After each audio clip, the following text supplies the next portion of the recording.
Direi più che ordinanze potremmo sicuramente fare un decalogo in aiuto a quello che è il buon senso che già i cittadini, la buona educazione che i cittadini hanno. È ovvio che uno non può mettersi con la canna dell'acqua a innaffiare il giardino con la mancanza di acqua.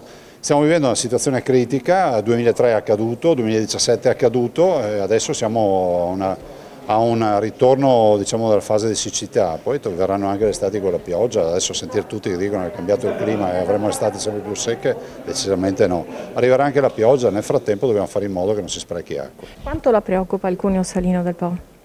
Questo è l'altro vero grande tema, da un lato la mancanza di acqua, ma quando manca l'acqua risale il cuneo salino. Cosa vuol dire? Vuol dire che la salinità risale e va a permeare e quindi a interessare dei terreni che poi avendo delle coltivazioni, le coltivazioni vanno in sofferenza perché l'acqua salata o salmastra è un'acqua che comunque non è dissetante per la vita, per il mondo vegetale.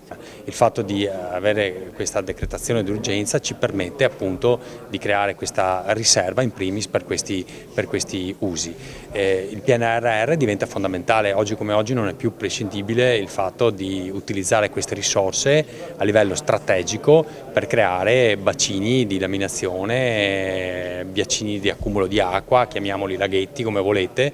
Per fare questo abbiamo bisogno di molte risorse, come regioni da soli non siamo in grado di fare questo intervento perché i bacini che noi abbiamo a disposizione, le ex cave, chiamiamoli così, in Veneto sono tante, ma devono essere diciamo manutentate, devono essere messe nelle condizioni di poter raccogliere l'acqua perché non tutte a livello naturale possono farlo. Domani l'incontro con il Ministro Gelmini per l'autonomia, questa legge quadro sarà quella definitiva e che risponde alle vostre richieste? Ma noi i compiti per casa li abbiamo fatti, la legge quadro se sarà rispettosa delle nostre indicazioni a noi va bene, fatta la legge quadro si va in Parlamento sperando che il Parlamento la voti, dopodiché il governo può firmare le intese, cioè i contratti con le singole regioni.